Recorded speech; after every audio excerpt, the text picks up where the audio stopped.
Fanfic Corner, presented by Jennifer.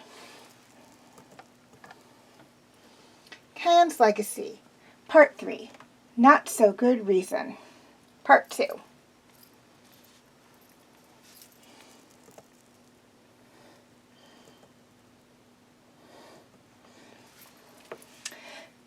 Coda's point of view. I watched my cousin's bright eyes as she located me in the lush, breeze-ruffled grass. This was the first time in days I'd seen Kito's eyes light up like that. I knew this morning when she asked me to come with her to the grove that it was a chance for her to get out and become happy again. At least for a little while. My cousin has always been my role model.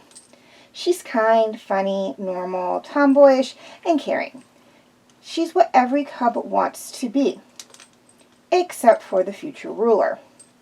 I tried my hardest to keep up with her because I wanted her to maintain her happiness. This morning was going to be great, until the cubs heard who I was going with. The sun rose steadily over the horizon, shining its warm, cheery rays into the den full of resting lions and cubs. As it rose higher and higher, the den became filled with soft yawns and moans. My jaws opened wide in a full-fledged yawn. I rolled onto my stomach and glanced around the dimly lit cave. I glanced towards the mouth of the cave.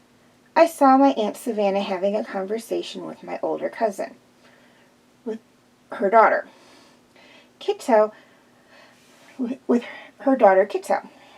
I gingerly laid my head on my paws, looking to my left. To the left, my sister and her friends were snoozing away the morning. To their right was an almost teenage cub. His name was Tenna. Tenna had an ugly-shaped scar that reached from the base of his left ear to the bottom right of his face. My cousin had given it to him about a week ago. It looked better now that Rafiki had put some gooey stuff on it, but he said there would always be a scar there. I felt sorry for Tenna. I kind of wanted to call him Scarface, but he probably wouldn't like that.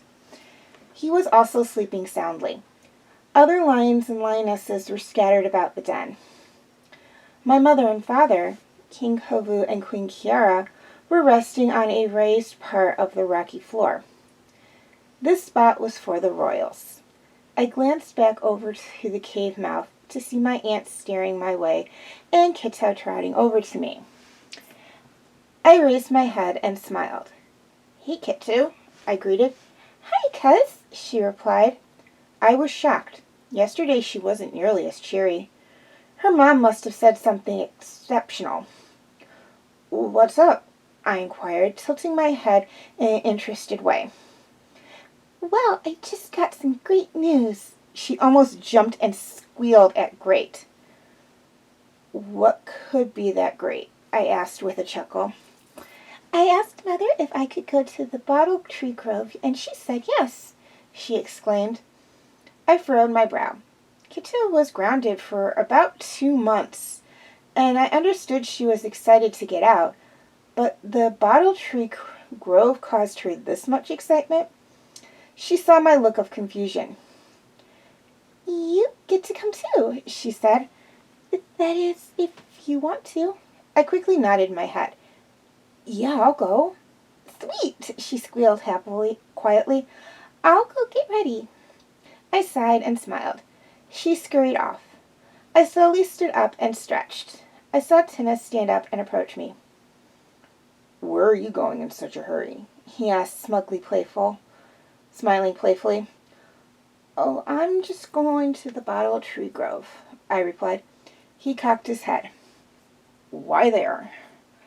I didn't think about what Tina's reaction would be when I told him what I was doing. Oh, you know, I said, turning away from him, walking towards the entrance. No, actually, I don't know, he said, losing his patience. I walked faster towards the door. He ran in front of me and blocked the doorway. He lowered his ears and narrowed his purple eyes. Coda, where are you going? He said, almost growling. I lowered my gaze to the floor. Come on, Coda, Kitsu called from outside. Hana slowly raised his head. You're going with her? He hissed. I didn't raise my eyes. Traitor, he said under his breath. He walked away from the door, his tail twitching in rage. But he walked all the way back to his resting spot and lied down, without any other signs of anger. He faced the wall. I sighed and walked out of the cave. That was how the morning went down. I'm worried that Tana will say what Tana will say when I get back, but I have a while until then. So I'm determined to enjoy my time with my cousin. Hey!